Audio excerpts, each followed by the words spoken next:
All right, welcome back. It's been quite a while. We took a nice little spring break from doing episodes, but we wanted to circle back to some big events that are taking place, specifically in the U.S. market related to IPOs. There's been, in my opinion, and in some others, a bit of a drought when it comes to big IPOs, big successful private companies going public. And really demonstrating that, yeah, you can still build big companies and have big rewards. The two major ones that we're going to touch on today are SpaceX, as well as the filing is associated with Anthropic, but it's confidential. So we don't have concrete numbers. We haven't seen financials out of Anthropic, but there's been a lot of analysis. So we can talk about that a bit more, especially as it relates to OpenAI, who were the undisputed champ in AI only a few years ago. So there's a lot of suggestions that Anthropic have actually leapfrogged OpenAI in terms of revenue, gross revenue. So it'll be interesting to talk a bit about that, and again, all of our predictions with where those markets are going, specifically the AI stuff. But to get started off, so some numbers on Starlink or SpaceX rather. So their total revenue is roughly 20 billion, and it is primarily coming from Starlink, which is their communications internet provider. So roughly 60% of that revenue is Starlink associated, and it's huge margin. It's over 40% margin. So they're making a ton of profit from the communication side. They make about 20% from launches. So this is going to be primarily governments and private companies that are looking to launch satellites. So they're pay to play. When they first started, this was the majority of their revenue, and now it's essentially a small portion. And then controversially for some, Elon decided to roll XAI, their AI entity, into SpaceX this year. And XAI are doing roughly 3 and a bit billion in total revenue, but they have massive infrastructure costs. They have some huge spending. So that spending has definitely overshadowed some of the profitability of the rest of SpaceX. But why don't we start with you, Andrew? What are your, I guess, big takeaways from generally this, the IPO season kicking off and some of the numbers we're seeing out of SpaceX? Yeah, I think, there's definitely a lot of big private companies that are hitting the market, and I think it's all happening all at once this year. SpaceX being the first of this bundle. There's SpaceX, Anthropic, OpenAI, Databricks. All these companies are large private companies. So I think it's really testing the public market's appetite on what is how much do they wanna pay for future value, right? Like you said, Kyle, like, the, revenue of SpaceX is a fraction of what it's valued at. So it's really testing the public's appetite here.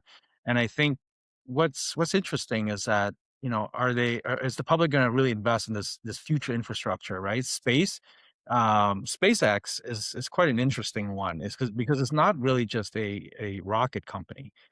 It has Starlink, like you said, Kyle. It has XAI in there, and all these are essentially a bundle of companies that are just, layered in between, and it's almost like the whole bundle of space, the future of space. Um, and that's why I think the valuation is the way it is people are excited, and the narrative is there. People, the early investors that are investing in them in the private stage, they believe in the story and the narrative, and I think that narrative will probably resonate with the public market as well. But what's really interesting, I find, I don't know if you mentioned this, Kyle, but is that it's automatic inclusion right into the S&P 500 from day one. Now, essentially, it's going to force all of these, funds that has, like that are S&P 500 indexes to purchase up SpaceX. And traditionally, what we've seen is when any of these big IPO hit the market, the price will drop because of the blackout period. But it's going to be interesting because now there's that buying pressure that are gonna buy up all these shares, that will essentially keep the price elevated. So like it's going to be an interesting one, and I think it's first of its kind. So I don't really know where it's going to go. It's definitely pricey, but in terms of whether it's going to drop a week, a month, or 2 months after, it probably will. But I don't think we're going to see the kind of drop that we've seen on other IPOs. So it's quite an interesting one.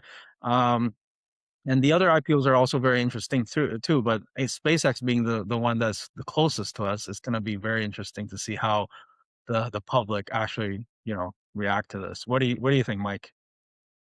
Yeah, I think what's going to be really interesting is seeing what happens to the market when these mega IPOs make their way into it. As you mentioned, Andrew, yeah, it's automatic inclusion to the S&P 500 as well as the Nasdaq 100. So typically, there's like I think it's a 3 month is the soonest a company could be included into the Nasdaq 100, and they've already filed for that to be bypassed, and I think it's been approved if I'm not mistaken, and they'll be on the Nasdaq 100. I think in a matter of less than 2 weeks, 2 weeks or less from when they IPO. And just to give like our listeners perspective, like you mentioned 2 billion when we were talking before. It was set to 1.75 trillion. Now some speculators are saying closer to 2 billion. But just to give like the listeners perspective, like this is like record setting numbers. Like these are massive IPOs. I have some of the facts on a chart here, which I'll read out to everyone.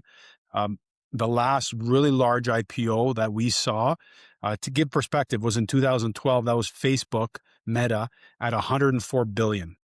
So Facebook in 2012 IPO'd at 104 billion, and SpaceX is looking to IPO at 1.75 to 2 trillion, which is, what is that, like 20 times the size? Like that is absolutely ridiculous. So yeah, they're definitely that these valuations are getting crazy, and with these automatic inclusions into these indices, yeah, it's going to definitely keep pressure on that price to stay where it is. And just to give you some other facts as well, Uber IPO'd in 2019 at 75 billion. We had Alibaba in 2014 at 169 billion. And now with these three mega IPOs, we got SpaceX, OpenAI. OpenAI at the time was targeting 1 trillion. Is that still accurate, guys? OpenAI around 1 trillion. 900 billion, I think, last time, and So pretty Anthropic is close. slightly higher. Yeah. Anthropic is, like Kyle mentioned in the beginning, has skyrocketed because initially the target was set at 380 billion, so about 400 billion. But I think that's gone up now substantially. What are the multiples of revenue? Like you mentioned the revenues. What were the revenues of SpaceX? 20 billion. So their total valuation is almost 90 times revenue. To put that in perspective, Apple, who they're a big valuable company. They're 4.5 trillion market cap. They're 10x revenue, which is a lot of people think is high. So like 90x revenue it's like Andrew says, it's all story. It's all narrative. It's about, where is this company going to go? And one thing that I think is really important to say, the Musk diehards, like again, you can't fault Musk for starting companies and building companies. He's demonstrated he's very good at it. There's a lot of people that believe that he's Midas and everything that he touches like is going to succeed. And so his big push recently, especially after acquiring XAI, is building data centers in space.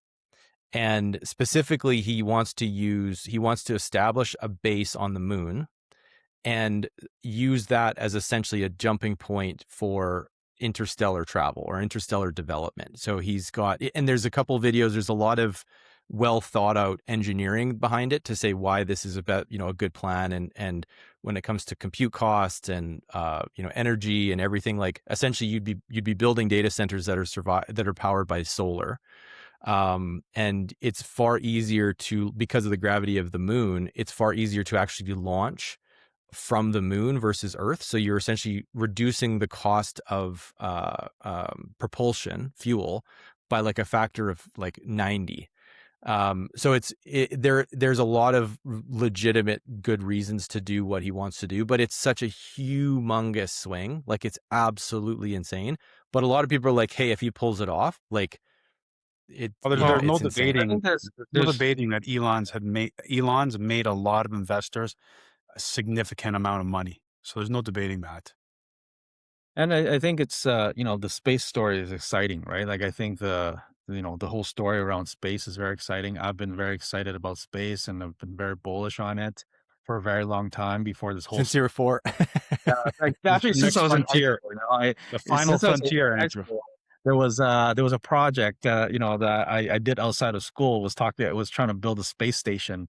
It's like I found this project on at U of T, and I signed up for it. Didn't go very far with it, but that was my interest in space. That's when it started, in high school. So Andrew I has such an interest in space that, and Elon, that he ordered SpaceX.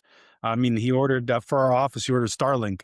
So he ordered Starlink for our office. We already have internet, and it's sitting in our office in a box there, just like on his desk in a box. He liked it that much. He had to buy it. just had So to buy credit it. where credit is due. We have a little mini that we use for camping, which you guys know about. And when you're like in a hole, like obviously it's hard, it doesn't work. But otherwise, it is amazing. It is absolutely incredible how far that technology has gone in like 10 years. Like to We put it set in it up. perspective, like we were talking about like, buying land in like foreign countries and stuff like that. Like the ability nowadays, think about in our lifetime. So let's say 20, 30 years, the ability for you now to create a building, a home or a business or whatever, power it with solar and connect to the internet at speeds, broadband level speeds, essentially anywhere on earth for $100 a month is Pretty, absolutely mind blowing is in pretty for impressive. me. So I see where your mind is going with some of where your I plans, Kyle. like the part that I think it makes SpaceX valuable is because it's not just the rocket, right? It's a distribution system. It's like the logistics of space. So I think the fact that they're when they first launched that rocket, and you see these small rockets landed back on Earth, onto these platforms, that was very exciting. I was watching that live. It was a very exciting time, and that kind of made me think about you know what SpaceX is doing is quite interesting because this rocket that they're building right now is huge, and if they're successful at that, the amount of infrastructure that you can bring up to space is going to be a fraction of the cost, and that allows us to build up space stations, allows you to build up data center, and in space, there's certain limitation that I think doesn't exist. Like there's limitation that here on Earth that doesn't exist in space. So what I think is going to be very interesting is doing research in space and potentially manufacturing in space, because there's certain, I guess attributes of like materials that doesn't exist in space, like silicon, for example. You can maybe compress them a bit more and build more, efficient chips. Like you can build better equipment out in space. So manufacturing might be something that's going to be very big in space. So and it all relies on this rocket that they're building today to get these things up into space. So that's why it's so exciting to me. And that story is today, it may not be big, right? But I think in probably the next 5 years, that's going to become a very common topic that people talk about. So another part of that story, which is very compelling from an engineering perspective, which is really interesting, is what would you use to build stuff on the moon? Like What would you guys choose? to build, sorry, build You what? mean for the Like labor Build or infrastructure. the like Yeah, what? robots? labor, Yeah. robots. Who's Yeah, building robots? Who's got an entire company building a robot? Tesla. exactly, exactly. So Same basically, guy. He's got yeah, it The all. vertical integration of all of these things is absolutely amazing. Like it's absolutely incredible that he essentially can supply himself with robots. He's got an entire independent company Supply himself that's with energy. Get all himself of there. that, Get it all there. launching it, building his own infrastructure, doing his own Or launches. He's got the communications boring. already going. A boring. Mhm. You can Yeah, bore so there's tunnels there. a lot of things that he's doing that is, that makes this story, this narrative so strong because all his companies interconnect, and it's real. Like, the fact that he's delivering on some of these things, it just makes it very compelling as an investor to invest in it because, you're investing in the future, like it's not investing in just a company to get a return, and you see the return, you see the financial. It's essentially he's banking on the public investing in and funding this vision that he has, and it's interesting. I mean, listen, it's very expensive, but there will be people that will buy into the vision and He's support it. And I think it's just like he doesn't stop. like a fan base. He has a very big fan base, basically. Well, Yeah. he like Yeah. you said, he delivers. How about Terafab? We didn't even talk about that. Is that what it's called, the Terafab? That's the data center. I know that's Yeah, the whole chips and everything like that he's planning to build, right? yeah, Oh yeah, yeah, so that's part of that lunar plan is that he wants to build chips on the moon. But he wants the scale of production is like 100 times what we were already producing in entirety of Earth production. It's like 100 or yeah, 10 times exactly. that. Like it's just insane. Yeah, and and that vision kind of now aligns with OpenAI and Anthropic, and I'll tell you why I think that's very interesting is because the number of compute like the data center right now, we would basically fill up in the entire Earth with data center if we want to achieve the level of intelligence we want from AI, right? Like the whole Earth would be completely filled with data center, and it would use up all these resources to cool it and everything like that. It would not be good. So basically, that's what led him, I guess, to go into space. And it's That's true. the bottleneck. Like the bottleneck right now is the data center. The AI bottleneck actually exists, and it's just that it's so interesting that now speaking of our big IPO, these Anthropic and OpenAI is also hitting the market soon. And for the first time, we get to invest in these large private models that have always been private. This past few years since ChatGPT launch, we were only able to invest in the product, the bottleneck of these data center, but now we get to invest in the actual product itself. So that's going to be quite interesting. And the fact that these companies are losing a ton of money makes it even more interesting because SpaceX, Anthropic, OpenAI, all these companies are losing money, but they carry with it a massive valuation. So, are we going to continue to invest in this future? I think people will. I think people are going to continue to invest in the future because we're seeing massive impact on the economic of this innovation. AI is Yeah, actually having an impact on companies like operating across the world and individual too, right? I think So guys like Elon definitely.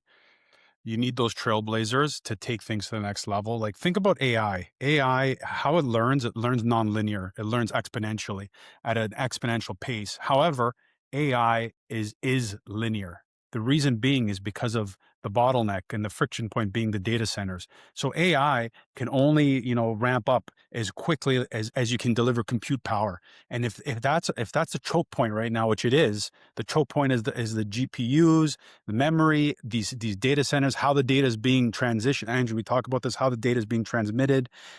They have to look at guys like people like Elon are looking for ways to allow it to continue to grow nonlinear because the capability's there, but there's those bottlenecks, and they're trying to address those. Like you said.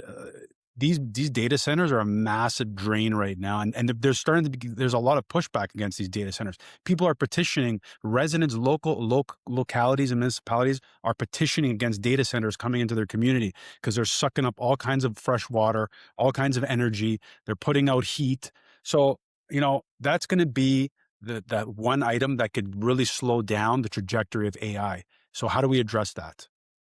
bring it to space. That's what they're all doing right now. And I think even the CEO of Nvidia is saying the same thing, right? Like the next frontier for investment is going to be space, right? So Yeah.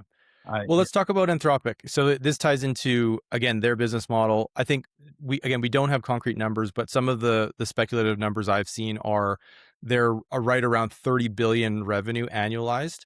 They're still growing at over 30% a year, which is absolutely huge. Anthropic's definitely targeting more enterprise customers. So they've done like Claude Code has done very well. They've also created a whole bunch of products around essentially like white collar jobs. So not code related, but like marketing, sales, design, that kind of stuff to be able to use the models for those sorts of tasks. Whereas in contrast, OpenAI is far more consumer driven, so far more individualized. definitely running the majority of their stuff is iOS. They don't really have a compelling terminal project like Claude Code.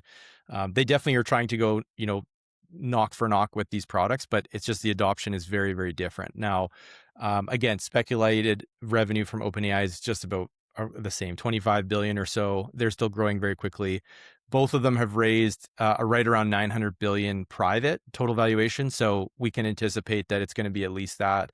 One thing I was reading anecdotally on my tech Twitter feed was the number of people. So essentially, Anthropic sounds like it's significantly oversubscribed to the point where Dario has been essentially holding meetings with investors from previous rounds and giving them zero allocation. So these are venture investors and private investors that participated in previous investment rounds, and they're not able to invest during this IPO.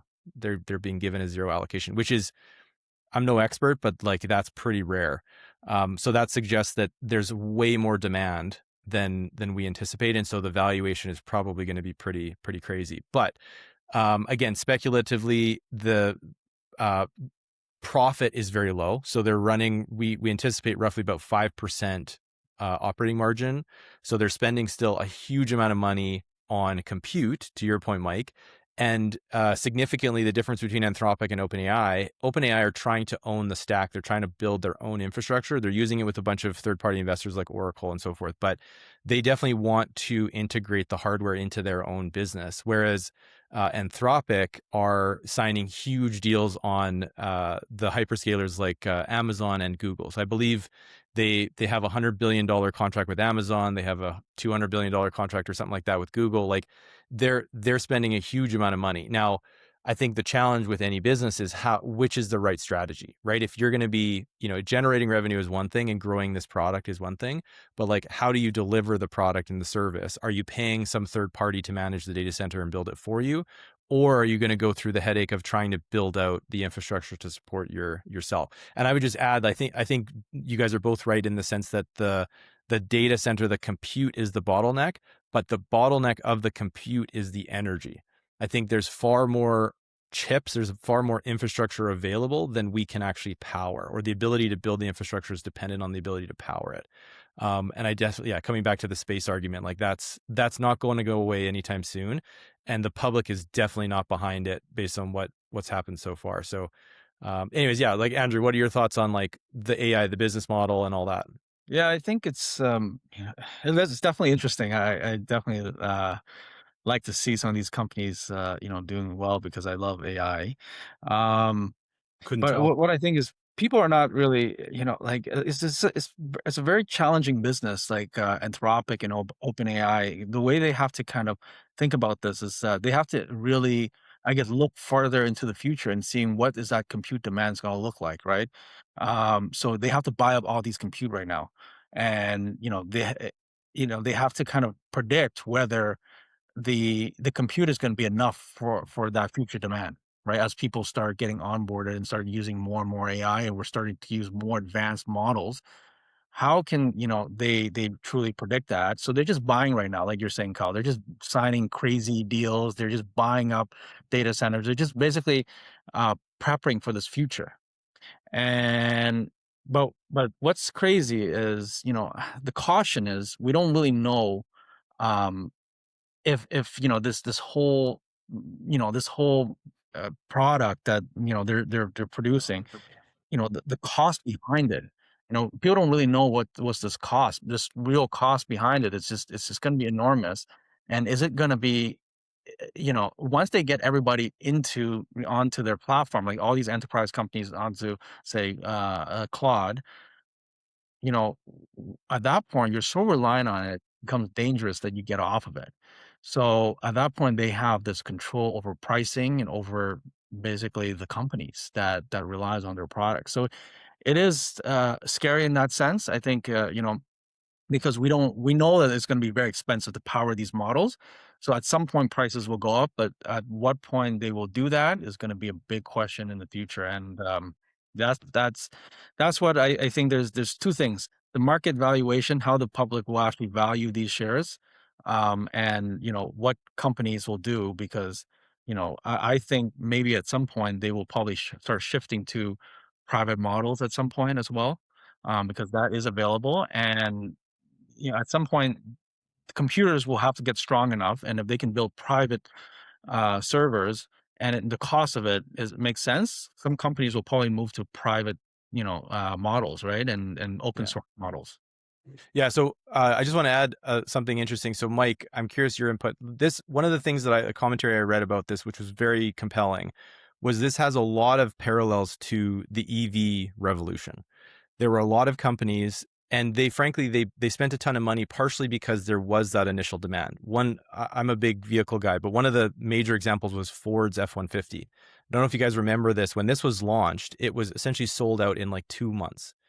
Remember It was the lightning, Yeah, the the EV. fully electric F-150. And to put in perspective, the F-150 is the best-selling vehicle of any spec in the United or North American market for the last like 50 years, like huge volume.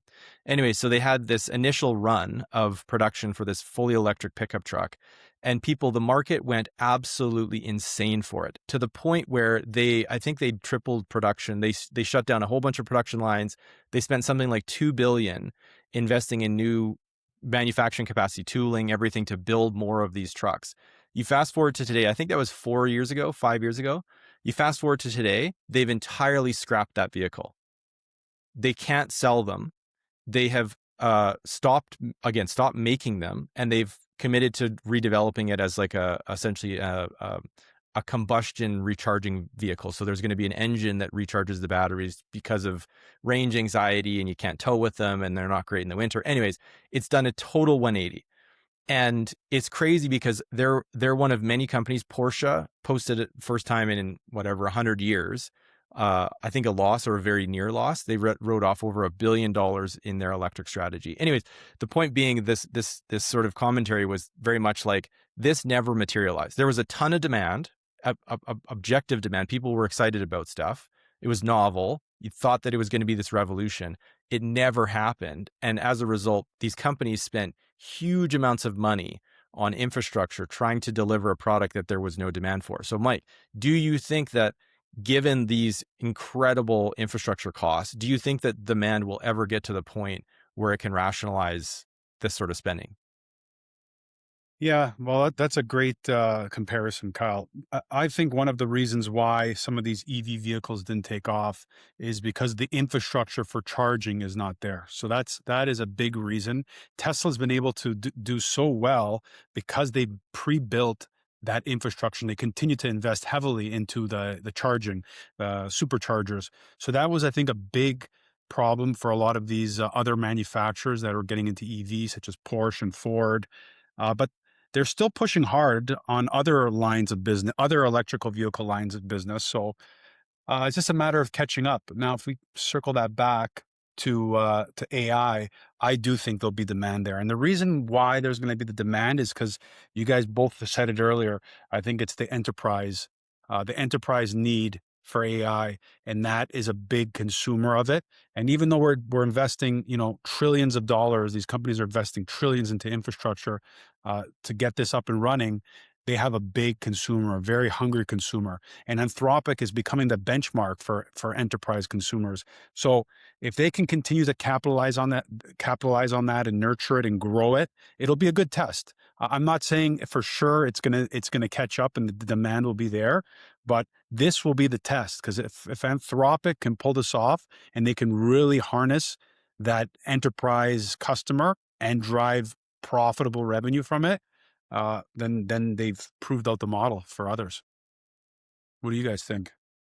Well, I guess I have a question for you guys, both of you guys.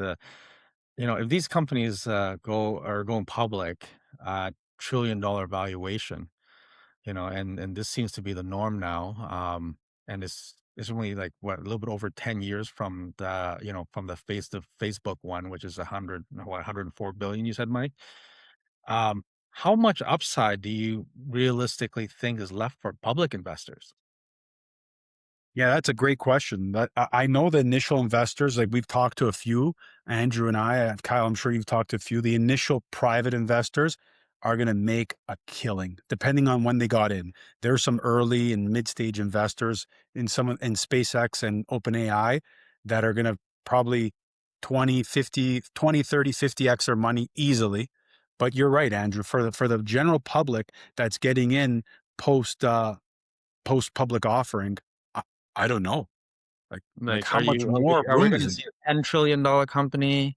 Are we going to see a $5 trillion company? What are these on companies 90x we revenue? should be looking at? Like, what are we looking at, right? Like, it's quite So interesting. How much room is yeah, left for us? What do you think? so again, like I think for me personally, if I'm thinking about how I would value the company, I think it is entirely dependent on how much they need to spend in order to scale. Because again, the growth projections are strong, right? Being able to grow 30, a third or 40% a year, still shows that there's a lot of track to go. There's a lot of headroom. The challenge that they have and any other company in this space is the costs are so astronomical to meet that demand. And so it really comes down to, and there's a lot of naysayers, there's a lot of cynics out there that will say you cannot, actually price this product accordingly. Because if you're amortizing, and this comes back to, let's say you're spending $100 billion and you're making $30 billion. Well, you obviously need 3 and a bit years to amortize just that cost before you're turning a profit at all. And if hardware is advancing, the problem with compute in many respects is that it advances so fast that you're at a huge disadvantage if you're not constantly upgrading to the latest silicon, to the latest compute efficiency. And therefore, you're having to roll over $100 billion budgets every 2 years. So maybe that's again a competitive advantage for Anthropic. It's going to be spending more on operating expenses because it's going to be essentially signing these massive contracts with Google and Amazon. Google and Amazon in return are going to be the ones that's going to have to provide. Unironically, both of those companies are developing their own silicon rather than relying on people like NVIDIA. But otherwise, they're having to spend huge hardware expenses. They both have, very, very high margin cloud businesses where they're selling compute, they're selling, all those AWS style host services. But otherwise, you're OpenAI and you're having to purchase silicon at market from people like NVIDIA every 2 or 3 years. And so I think that story gets a lot harder. I think they need to grow again. They need to keep growing fast. They need to grow a lot, and they need to be able to rationalize how much that expense is actually going to cost them to deliver that product. And all of this is also met with the headwinds that you guys touched on, which is like what happens when Apple releases the new studio, which can do 90% of corporate tasks and 99% of personal tasks, and it transitions from like, hey, we want these big mega lab products to, hey, I'm just going to run a bunch of little tiny models on my computer myself. That is a huge risk that I don't think enough people are talking about. Because the models, again, as the diffusion models get better, which is essentially just condensing what these big labs are doing, and they're releasing them open source, and you can run them on a laptop. Like NVIDIA is shooting itself in the foot because it just released this chip, Sparks, this past maybe week or two ago, which is essentially unified memory. It's very similar to Apple architecture, unified memory on a integrated chip. So it has a CPU, GPU. You can get 128 gigs of memory accessible by the GPU. So you don't need to buy a $10,000 GPU in order to get that much VRAM. And you can run models that need 80 gigs of memory. Like you can run some massive, massive open source models. And so if that takes off, NVIDIA is no longer they're selling laptops, they're selling consumer GPUs. They're no longer selling data center GPUs because the demand's just not going to be there. So it's a really interesting space. I think there's a lot of, very, very smart people involved. But I think for me, the valuation is a big question mark because it all depends on, can they actually make a profit? Can you actually, in X number of years after you amortize your $200 billion investment, are you ever able to make enough revenue and enough profit to justify that? I think that is the question. So would you invest on, a month, day one, Kyle, or would you invest after a month, 3 months, a year? Like, what do you So think is the right time, for the viewers? How can we make, 5x, 10x, on the market here? so it's interesting. So my personal opinion is funny, circling back to SpaceX and like the narrative and the story. For me, SpaceX is a way more compelling story, right? And it's amazing how like the psychological element comes in to say like, hey, this is a really cool, like it's such a huge moonshot, literally, but like it's so much more exciting because of it, right? Like if Anthropic were like, hey, we're gonna recreate like, I don't know, like how we do, like how something works. Like again, like the space frontier is just so ingrained in us that it's just really hard not to get excited about that. Whereas like everything else, like the Anthropic conversation, OpenAI, it's very like nuts and bolts, like let's do the financials, like let's figure this out. And there's far less emotional draw. So it's really interesting. So I think, yeah, I'm definitely not fighting other people to be a part of that investment. Like I think there's going to be a big bump, but I think the long-term financials are just that. Like they are what they are. Like it's not an easy business. It's definitely not high margin. It's the more people that are doing it, the more likely it's going to be commoditized. What happens when it's commoditized? It's going to drive down pricing. What happens when it drives down pricing? It drives down margins. And then it's hard to dig out of that. So what I gather from that, Kyle, you're going to invest in SpaceX. He's gonna let it I would be cool, all over SpaceX. for a dip.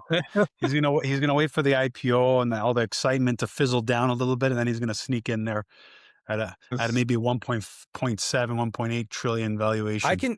But let's put in perspective. Apple's almost 5. I can totally see SpaceX if they can get a little bit of stuff on the moon. This is the other thing that we haven't really touched on, which is kind of inherent in the SpaceX story. Nobody's doing it. There is no competition. They account for like 95% of all interstellar launches from Earth. Like literally like 9 out of 10 satellites from any provider from every government is launched by SpaceX. Like they have such a stranglehold on that market. Nobody is even considering building a base on the moon. Nobody is even considering building chips in space. Like, and they, I don't know, we don't know how far along it is, but they've sent out marketing materials. Like they definitely are thinking about it. And there's some very compelling reasons to do it. So if they execute, like this is it, like we're venture investors here. We're like, if they execute this, it will be incredible. It'll be easily 10 trillion. It'll be 20 trillion by the time it happens, right? It'll What do be you think, Andrew? 4 or 5 What do you times Apple. That's what do you Interesting. think, Yeah. Andrew? I Where are you putting I your think bets? I would agree with Kyle because I'm that bullish on space and AI and all that stuff. So listen, I think it can easily be a 10-20 trillion dollar company because I think the opportunity is that big. Is like the next frontier is. It just opens up opportunities that never existed on Earth, literally. Like, so it just opens up new opportunities that I think we can't even wrap our heads around right now, and the fact that they can do it at scale, it just makes it that much more impressive. And Can they at do it one in their lifetime? That's the point, other question. Can they do at it in their life? 1.75 trillion, though, it is pricey. It is very expensive. But like you are getting a little bit more out of it. You're getting XAI, you're getting Starlink, which is, I think, a very important piece of the puzzle here. It is one of when he launched this Starlink network, Elon Musk launched this thing. Think about it. He is the one that that controls the communication around the globe. And that to me is just crazy when the whole Ukraine war happened, he can turn on and off the communication. It's just so much power. So think about what you're buying into with SpaceX. You're buying a communication layer, you're buying an AI layer, and you're buying this logistics space company, which is, Robotics. yeah, like, and Well, robotics is not really part of it. Robotics is that's part of Tesla. Tesla. But Yeah. I heard But that he's talking about even merging the two companies at that's a some point. possibility, but I Yeah. think they're right now he having them separate is kind of like a pretty good move because you don't want the valuation of the company to be too crazy, right? Still want people to buy in. So I think maybe there's a merge potentially down the road, but I think right now these are the two very exciting opportunity. And you're right, Kyle. I agree with you with the AI on Anthropic and OpenAI. It's a little bit questionable there because it's just you can really analyze the balance sheet, you can analyze their financials, you can kind of see where it's going, right? It's still a very exciting opportunity nonetheless, but it's just the potential for SpaceX is just really big, and I think just, yeah, like, Yeah. out So of the three, I would probably invest in SpaceX as well. so one thing I would like to clarify is I'm 100% bullish on AI. like I definitely don't want the potential profitability of these companies to overshadow the fact that they are building fundamentally like humanity changing technology. And so I think I'm 100% supportive, like you say, of these companies being able to eke out some way to survive, because I think it's absolutely critical that we support this mission. We do what we can to try and sustainably develop this technology. They just inevitably, I think there's some massive headwinds. I think and again, I don't think it's a technology at any point in time where as an individual, we're able or willing to be spending thousands of dollars per person.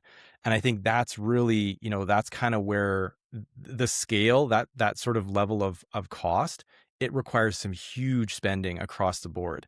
And so if we're anywhere near max spending from, like, let's say the enterprise side, that it's just never, the numbers are never going to work. It's the math's not mathing.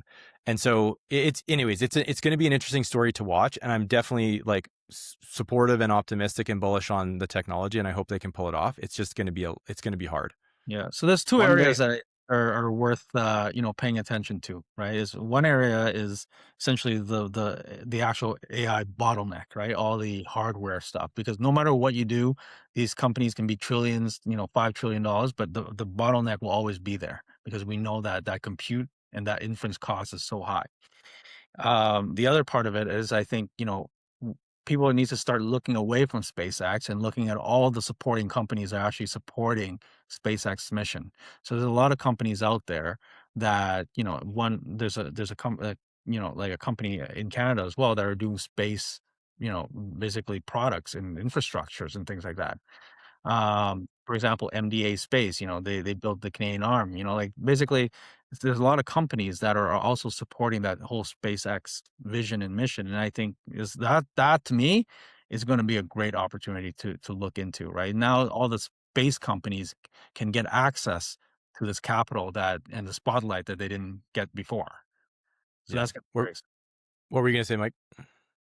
no, I was just going to say like SpaceX could potentially get to that valuation sooner if Musk does roll Tesla into SpaceX, if he does a merger between the two. And we keep talking about all this vertical integration. We keep talking about his vision of going to space and manufacturing on space, having the robotics, having the battery. I could see Musk bringing those two together in the future. Because then he would have it all under one roof, and he would probably bring Tesla into SpaceX, and the SpaceX would just be the company that does everything that his master plan. And then it would get to that valuation a lot quicker, and they would get to the mission a lot quicker. So I think that's probably going to be something on the horizon. It's definitely in Musk's head, and once he gets something in his head, he doesn't stop, that guy.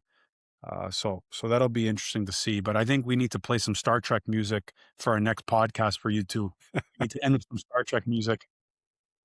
Yeah. Yeah, exactly. Yeah. Trekkies. We got a bunch of Trekkies. Yeah. So much. And like the thing is also like I'm thinking about our kids' generation. Like it's going to be crazy if we have like moon lunar bases and like launching satellites from the moon and building chips on a moon base. Like I don't know. I think it's just there's something about it, right? The human condition in space. It's just it's ingrained there. Are you going to travel to space, Kyle?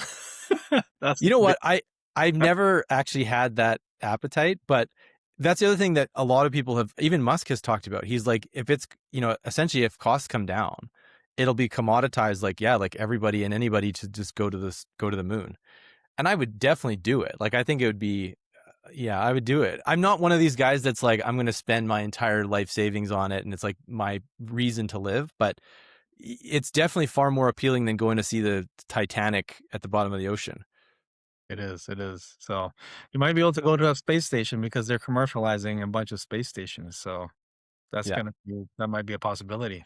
All right, so let's tie it back to Canada before we break. So you talked about the ancillary support, which I think is spot on. I think there's a ton of opportunity. I think, we as a small relative country that have, outsized sort of engineering and brain power, I think it's 100%, jump in both feet. I think the risk is that, the government will get involved. And I think there's been some recent stories about Canada trying to compete with SpaceX and, throwing a bunch of public dollars at stuff that really we shouldn't be trying to compete with. We should be trying to partner and trying to support and align those strategies, because it's just not. And again, from a public purse perspective, like I don't want my tax dollars going to that. Like make it private, make it, based on merit. If Canadians can succeed based on merit with private investment, more power to them.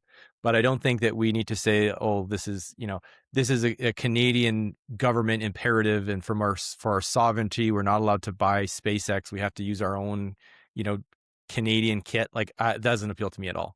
I don't know about you guys. Yeah, I think so. I agree. Makes sense. Mike, where do you think Canadians should be focusing on? What do we think we should build? Oh, he's cut out. Right, exactly No, the I'm right here. time. The tough question. That's a Okay. tough question. Like that's a very tough question. What can we build? You want me to answer first? Go ahead, answer it, and then let's wrap up. Okay, I think Canada has the potential to be building AI data centers. Just the geographical, the climate. I think this is where, we should be, this is where, Canada can really compete, You can have data centers, you can have models, you can have, these proprietary models, and I think that's where, having something in Canada, and that's impressive. To me, it's I don't know why we're not using that climate to our advantage, right? Like we can cool down data centers faster. So I think that's a big opportunity. But for I guess climate reasons, people don't want to do it, right? I don't know. Yeah. Do you guys know anything about the Wonder Valley? So O'Leary's building was essentially trying to build something in Alberta, and for all of those reasons, like again, the climate is cold. They have massive surplus natural gas that they're flaring because it's too cheap to actually do anything with. Like it just seems like the conditions are amazing, and yet there's been no talk about it. If anything, I've seen a bunch of naysayers being like, it's too much, we're never going to get the funding for it. And he's building data centers in the state. So yeah, it'd be interesting to see. Have you Yeah, guys it's a heard great anything? idea. Like we have the land mass, we have the climate, it's just like Kyle, like the funding. Like who's going to fund this? Like who's going to put up the capital? Who's going to actually build it?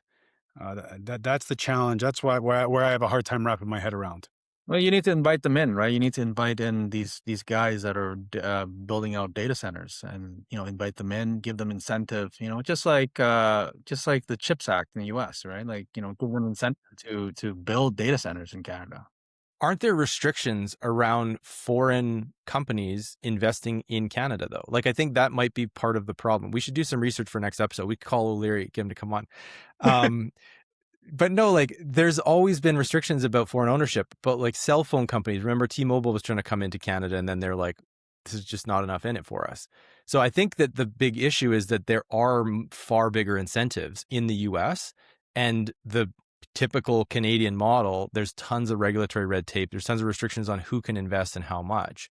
And so again, if you're not going to own it, anyways, it'd be interesting. We'll do some research and figure it out for the audience. But I 100% agree. Like, I think it's so much more rational to be building a data center in northern Alberta than like South Texas, like hot, humid, like crazy environment to build a data center.